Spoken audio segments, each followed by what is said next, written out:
Welcome to the Breast Cancer Conference. It's wonderful. I'm so thrilled to be here. I get to be the keynote speaker at the end of the day today, and I'm so excited. And I came and brought all three of my books, and Chicken Soup sold out within the first half hour, so that was pretty inspiring and fun. You'll see everybody here is wearing pink. Most of the people here are survivors. We're wearing flowers, and the flowers indicate how many years a survivor you are. So me, I'm a 6-year survivor, so I have this color. Betsy is a 17-year, so she has this kind of coral color. And different colors of the hair picks, the flowers, indicate different lengths of time. There's a lady here who's a 41-year survivor, and there's a lady here who's a 56-year survivor. So this is just fabulous. It's so inspiring for all the rest of us when we see women like that have lived such long, healthy, happy lives. We know each other, we are finding out things about each other, and it's just so special to be in a room with other survivors like this, because we really are united. We have something in common that nobody else has. Not everyone can sit around and talk about adriamycin and Cytoxin. Not everyone can talk about clinical trials. And not everyone can get such joy out of just being alive as this room. So let's give ourselves a huge round of applause. I've collected stories from survivors all over the country. I've even got one from London and one from Paris, so I can say actually internationally. But for 5 years, I've been collecting these amazing stories from women, and it is so powerful. It is so powerful to hear each other's stories. And the funny thing is, it's not the big, fancy stories that actually move you the most. It's the simple, really simple stories of how a 6-year-old patted his mom as she was sick from chemo, and how that touched her more than anything, that he came in to help make mommy well. Just the most basic, simple things are the most moving, the most special. So sometimes people do think, well, my story's not very important, and who am I to tell a story? But the truth is, your story really is important, and I agree with Hob completely, because I've just spent 5 years collecting stories from survivors. I just got an email from one of my story contributors who said she had just received her copy of the book. She's one of the women that had written a story, and it actually ended up in the book. And she said when she received her copy of the book, she just burst into tears. And she didn't burst into tears because her story was in a book that was a famous book. She burst into tears because she saw the word survivor on the cover. And she said, I really am a survivor. I really am. And it finally hit her that she really is a survivor. And that moved her. And then her daughter and her granddaughter came over, and she said, look, my book, look, I'm in this book. So the daughter read the story to the granddaughter, who was about 5. And it was a wonderful story. And at the end, she said, well, what did you think of Grandma's story? And the little girl says, well, I really liked your story, Grandma, but I still don't think I want to get breast cancer. So here I am. I'm an author. I'm just overwhelmed by... You guys made me feel so good today. Within the first half hour, all of the Chicken Soup books were sold out.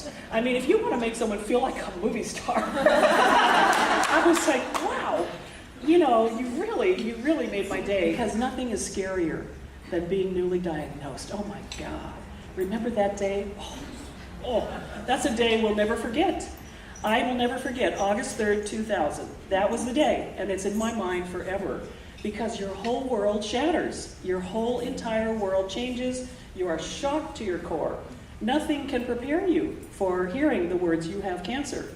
Nothing can prepare you for that. And so, like all of you, you know, my life completely changed. And the good news is, it changed for the better. I mean, go figure. It changed for the better in a big, big way. I want to talk about finding the pearls, because my husband Don and I own the Black Pearl Gallery stores here in Hawaii, 2 here on Oahu, 1 on Maui, 1 in California.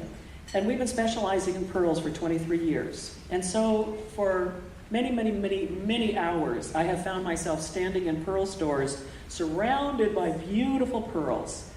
And it's kind of like being in the temple of the pearl, I feel. You know, it's quiet, it's beautiful. And I just look at these pearls, and I kept thinking, there's a message here. They're trying to convey something to me. And I began to think about the metaphor of the pearl, because the oyster, I brought a little sample here of a gorgeous Tahitian pearl oyster that's been polished up. And this is going to be a prize for someone. I'll tell you about this later. But I would look at these pearls, and I think about the metaphor of the fact that the pearl oyster takes an irritant. You know, when an oyster eats, it filters. It opens and closes, and it filters thousands of gallons of water. That's how it eats. It eats tiny little micronutrients. And sometimes a little crab or a little rock or a little piece of shell or something gets in there and lodges in the body of that oyster. And this is a potentially fatal thing. I mean, the oyster could die from this thing being lodged in there. But instead of dying, what it does is it surrounds it with layers and layers and layers and layers and layers of pearl nacre, it's called, or pearl material, until it creates, out of a challenging situation, an irritant, it creates something of great rarity and beauty. And I kept thinking, wow, that's just like us. You know, we have so many challenges in our life. We're faced with, that's part of what life is. We go through life and we're faced with divorce, and we're faced with death, and we're faced with financial problems, and all kinds of things. And in our case, a diagnosis of cancer. And how is it that we can see ourselves the same as that oyster, taking that potentially fatal irritant and transforming that into something that's actually a very beautiful addition to our life? And when you look back through your life, sometimes you can see that things that started out as an irritant turned into a pearl later in life. I like to use the example of my marriage. I have a wonderful marriage, but it's my third one. Third time's a charm. It took me a while to figure out, you know? And I feel sorry for those first two guys. I'm sorry. But you know, they weren't perfect either, right? They were the irritants. The pearls just keep coming. If I think of my breast cancer experience as the irritant, my husband and I, like I said, we went home and we just wept. And I couldn't believe it, but the love that he and I had for each other deepened during our experience. And I thought I loved him as much as any human being could love another, and I thought he loved me as much as you could be loved. But there was more there. And the breast cancer brought it out. And I just wouldn't have missed that for anything. I just wouldn't have missed that for anything. That was my first pearl. Then I had all this time to write, because you're not supposed to be around people because you might get sick and all this going through chemo. So I stayed home and I worked from home and I did a lot of writing. I wrote journals, I wrote stories, I wrote essays. Writing is my therapy. So I wrote and I wrote and I wrote and I wrote. And one of the things I started writing was about this idea of the pearl and the metaphor of a pearl, and how the pearl can be strength and healing and beauty. You know, you hear a lot about the metaphor of the butterfly, that the lowly caterpillar is going along and then it turns into a chrysalis, and then lo and behold, it becomes a butterfly. That was one of my first pearls, is I had time to write the book. I wrote the book. If I can do it, you can do it. It's no picnic. No one's going to sugarcoat this. It's going to test you to your very core, but you can do it. So do it. So survive and thrive. And that's what we give each other. It shakes you up. It shakes you up. It shakes everything up. It changes your channel. I mean, it shakes everything up. And suddenly you begin to prioritize and things fall into place, and you realize what's important to me in my life. And that's what I should spend my time on and my energy. And the rest of the stuff doesn't matter. Who cares? So what? It's meaningless.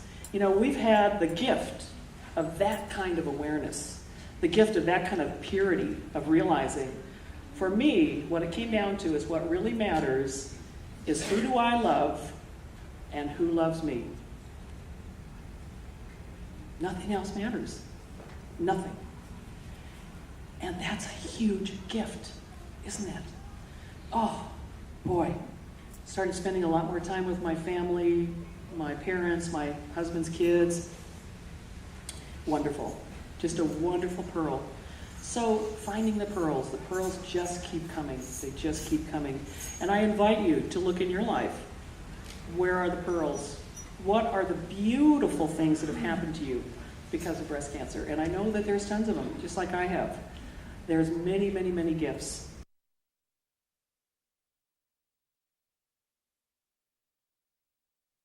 I am a breast cancer survivor. I'm now celebrating 6 years. Yes, yes. With any kind of cancer, you just count those days and you count those months and you count those years, and the farther out you get, the better you feel, because the better your chances are of dying of something else. I just read the most fascinating article in Cure magazine. Cure is a magazine for all types of cancer, about the ways that people deal emotionally with cancer. And one of the ways is anger. Fierce rage and anger. Anger at your doctor, anger at the cancer, anger at everyone around you, and acting that out and being really furious about it.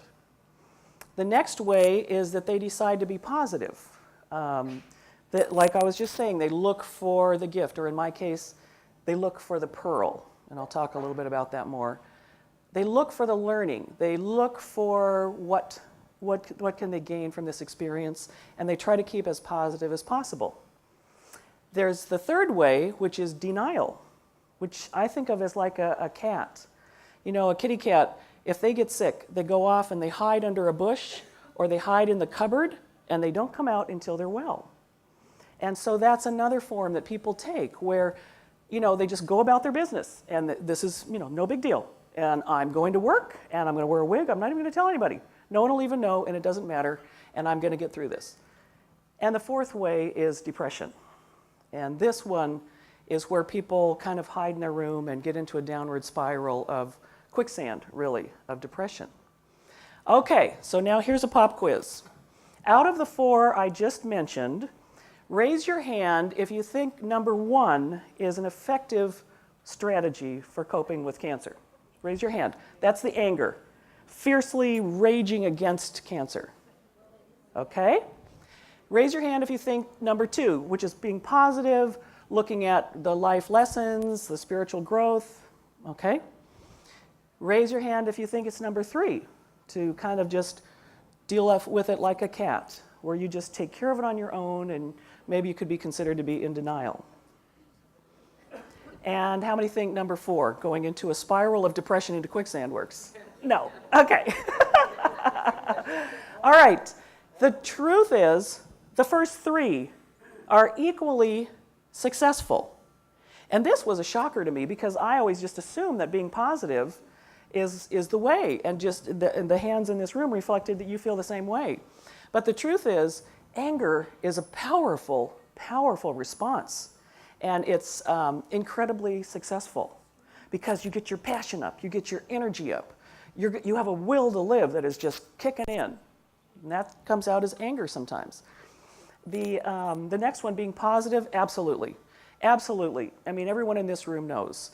And we know it doesn't have anything to do with being Pollyanna.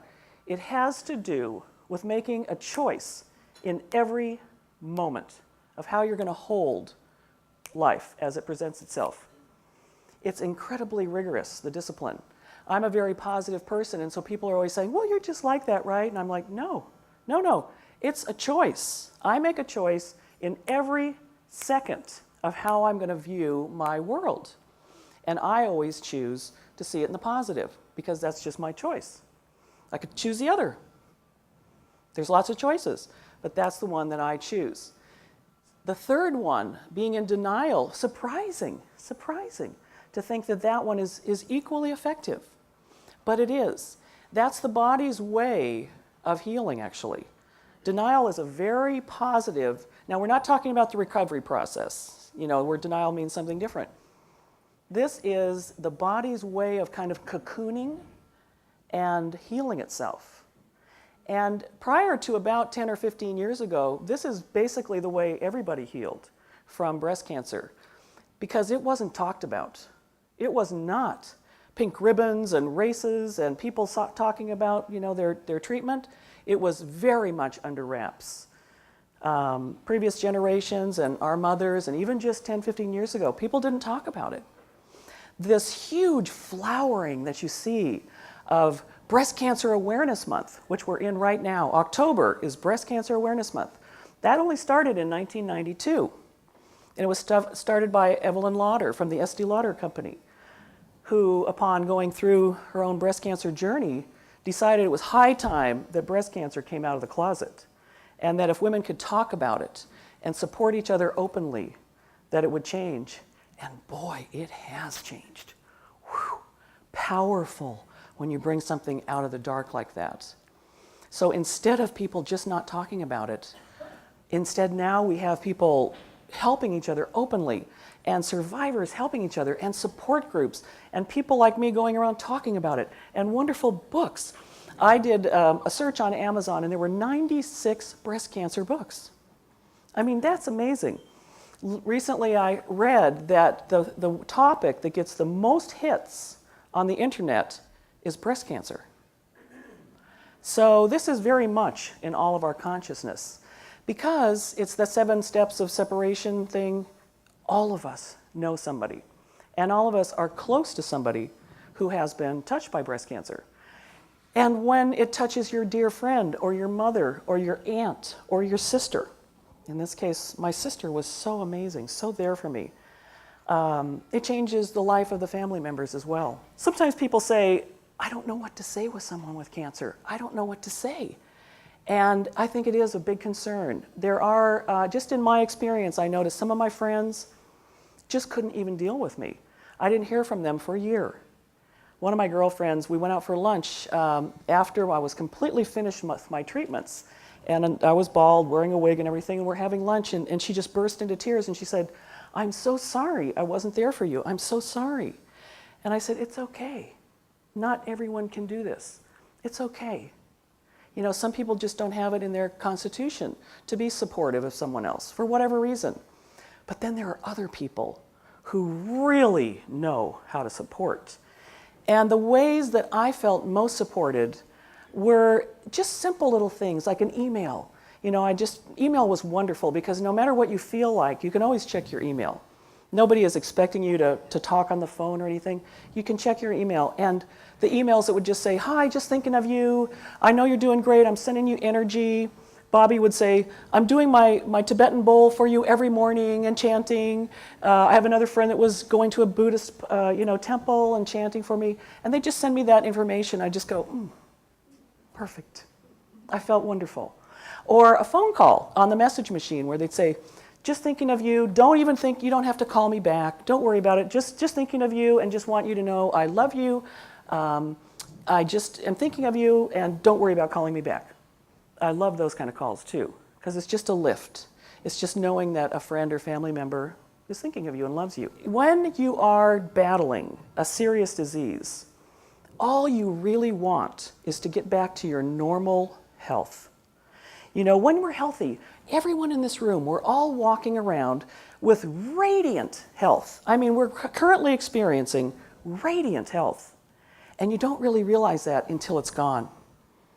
And when it's gone, and you're just dreaming of trying to get strong again and get well again and bring yourself back, and all you want to do is get back to normal. Get back to where you were before.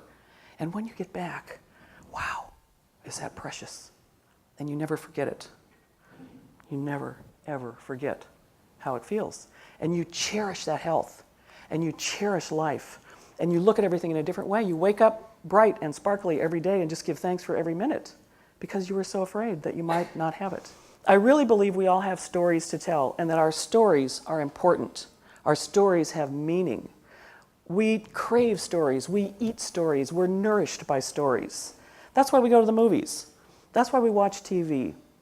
I went to see this wonderful speaker, this nurse, last weekend, and she said, television is our modern day shaman because Americans watch 8 hours of TV a day now. 8 hours of TV, many times on 4 different TVs scattered without the house. So people are watching different things. And those are the stories that we are ingesting. Those are the stories that we live on and survive on. And really, how many of those stories are your story? I mean, how many are my story? They aren't our story. They're fabricated, they're sitcoms, they're gratuitous sex and violence, they're all this stuff that has nothing to do with our story. So I believe it is so important for all of us to tell our stories and share our stories. Because doing the Chicken Soup for the Breast Cancer Survivor Soul book was a revelation to me. It is nothing but stories. Simple, short stories. And yet they are so powerful. They are so moving. I mean, just the simplest story of a mom who's going through chemo and is trying to hide it from her child. And finally, she just can't anymore, and she kind of collapses on the bed. And her little 3-year-old comes in and lays down next to her and just pats her on the back and says, "It's okay, Mommy. It's okay." Simple, moving stories like that. Because the scariest thing is you're entering this dark tunnel. Someone says, "You have cancer," and you're entering a world you never would have chosen to enter. And you don't know what to do. So if someone is just a few steps ahead of you with a flashlight, and they're flashing the light back for you to walk along, it's so much more helpful.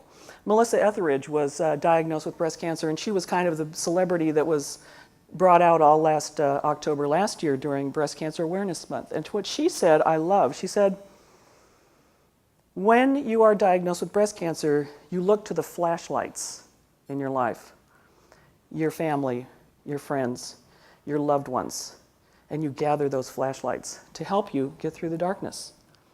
So we're all flashlights for each other, helping each other with something completely unknown. Enjoy your radiant health. Enjoy and treasure it, because without that, nothing matters. All the things we want in life, the wealth, the prosperity, the fun, the travel, meaningless without our health. So enjoy your vibrant, radiant health, survive and thrive.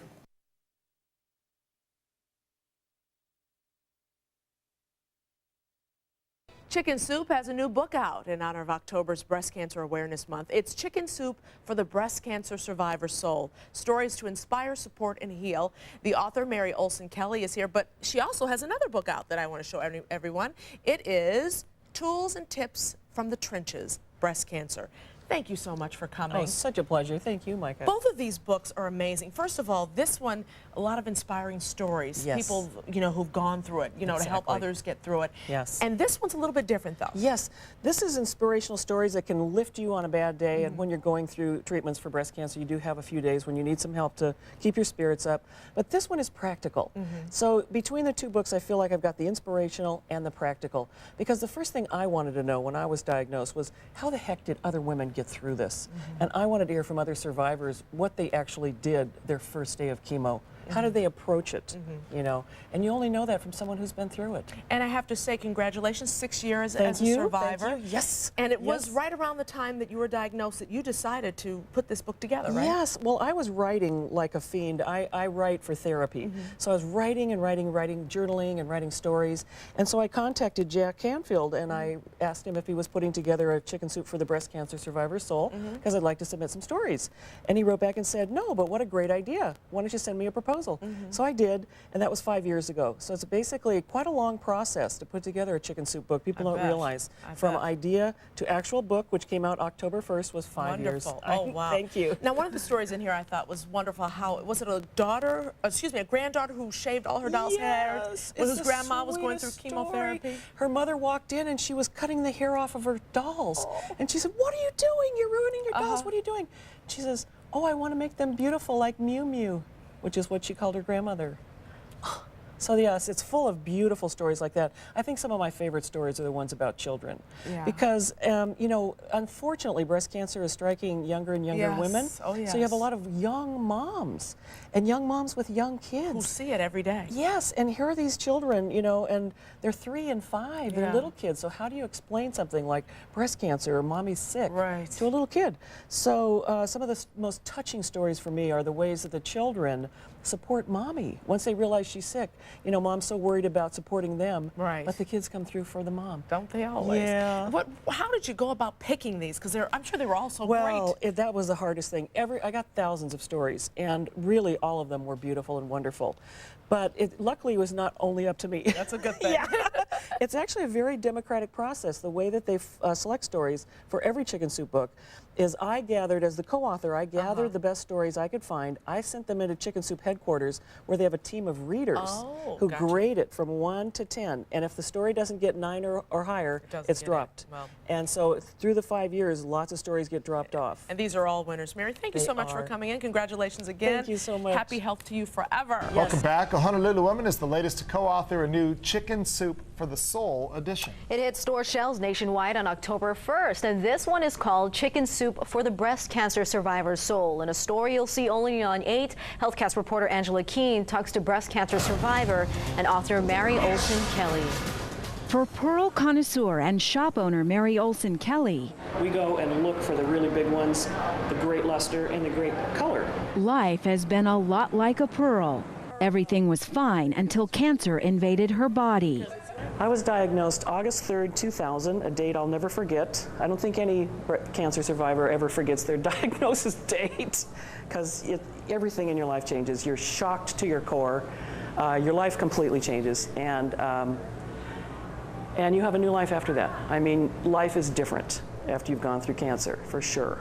During that grueling process, she went through a transformation. I would just basically plead for my life, in the middle of the night, and I'd say, just please let me make it. I promise I'll make it worth your while. Now that she's beaten breast cancer, she's giving back what she learned, collecting and sharing stories of survival, healing, and triumph in Chicken Soup for the Breast Cancer Survivor's Soul. It's like it's a support group between two covers. It's like people are in there cheering for you, saying, you can do it, you can do it. She also wrote a book called Tools and Tips from the Trenches to help breast cancer survivors deal with every issue you can imagine. Having the Chicken Soup book go national next week makes her realize just how beautiful life is and how wonderful it is to give back.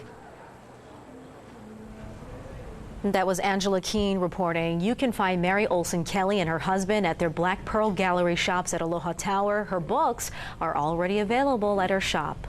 This weekend, thousands of people will take to the streets surrounding Fashion Island to show their support in the fight against breast cancer. But for many of us, showing support is a daily event. Our next guest knows too well how frightening the disease can be, but she also knows beauty can come from adversity. We welcome Mary Olsen Kelly, a breast cancer survivor, the author of The Path of the Pearl, and the current creator of a new project, Chicken Soup for the Breast Cancer Survivor's Soul. Welcome, and I should actually say welcome to Orange County, because we've dragged you across from the islands of Hawaii. Exactly, yes. My husband and I live in Hawaii, where we have a chain of jewelry stores called the Black Pearl Gallery, and we just opened one in Balboa Island. And that's why I've written a book called Path of the Pearl. The book was written while I was going through my treatments for breast cancer. I'm a breast cancer survivor. I will be in the run this weekend. So and will I'm I. looking forward to it. Are you doing the 7 a.m. one or the 9 a.m.? The 9:40. Me too. With the nice I'll see co-ed you when in we all the saunter walk. through the streets. Yeah. Now, Path of the Pearl, obviously you mentioned the fact that you are in the pearl industry, but Path of the Pearl is not necessarily about pearls per se, but it is about, you mentioned, the struggle of what you went through, and that beautiful things can come from adversity. Exactly. The pearl is a wonderful metaphor for human life, because the pearl oyster takes an irritant and transforms that into something of great beauty and rarity, a pearl. And we, human beings, with all of our irritants and challenges, often we're able to take those and turn those into the most beautiful parts of our life, or the pearls of our life, I like to think of it. I wrote this book while I was going through my chemotherapy and radiation and really fairly difficult treatments. But the book gave me a lot of hope, and a lot of people have told me how much value they've gotten from it too, because really, you know, many beautiful things can come from adversity, and when we're really challenged, that's who we find out who we really are. Now, did it help you while you were going through your chemo to actually put these things down on paper? Absolutely, because you're looking for anything hopeful, inspiring, and uplifting to keep you going while you're just focusing on your healing and your health, and you just want to live and you just want to get through it. And so anything that's positive or inspirational is wonderful while you're going through this journey. Now, you're also now taking this one step further, and you're looking for other people's stories. Exactly. The Chicken Soup series, and tell me how that is coming into fruition. While I did a lot of writing while I went through my treatments. It was part of my own therapy. I journaled and I wrote this book, Path of the Pearl. And I am familiar with the Chicken Soup for the Soul cookbook series, and I'm friends with Jack Hanfield and Mark Victor Hansen from like 20 years ago. So I contacted them and I said, do you have a Chicken Soup for the Breast Cancer Survivor Soul book? Because if you do, I'd like to write a few stories. If you don't, I think you should think of doing one. So we went back and forth. Long story short, I get to be the co-author with them. The book is coming out in 2 years, in 2006, but I am collecting stories from survivors or friends of survivors or husbands. My husband was the most wonderful coach and angel in my life, from people who are touched by breast cancer as well as survivors. Now, what if someone wants to submit a story? How do they go about it? Well, the best way to do it would be to send it to my website or to my email address would be the very best. Stories should be 1,200 words or less. They should be inspiring, helpful. I think of the Chicken Soup for the Breast Cancer Survivor Soul as a cheerleading squad between two covers. It's a lot of women. It's like your own support group in a book form. Because when I was going through my treatments, all I wanted to know was how other women did it. How did they get through it? What kind of tools and tips could they share with me? I knew if they did it, I could do it. But I wanted to hear from them. And there are a lot of books out on the market about breast cancer, but most of them are either medical or they're a one-woman story telling her journey. I wanted to know, from lots of different women how they did it, and so I could learn from that and use their knowledge. You don't actually get to pick, though, do you? The stories? Yeah, don't you gather them all? I gather them all together and I do an initial editing. Got it. And then I send those into the Chicken Soup for the Soul headquarters, and they make the final decisions. It's a grading process. And then actually in the third step, we send all the stories that are our favorites out to a group of readers. And the readers are the ones who actually choose the 101 stories that end up in the book. Oh, I got to start writing then. Okay, well, thank you, Mary, so much. Thank and we you did so put the much. website up if people want to go ahead and Wonderful. Please submit. do. Send me your stories. I'd love to have them. You'll get some on Sunday. You I will. guarantee Yeah. that. Just a reminder, you can help in the fight against breast cancer this Sunday during the Susan G. Komen Race for the Cure at Fashion Island. A bunch of us will be there, and we hope you will too. Yes.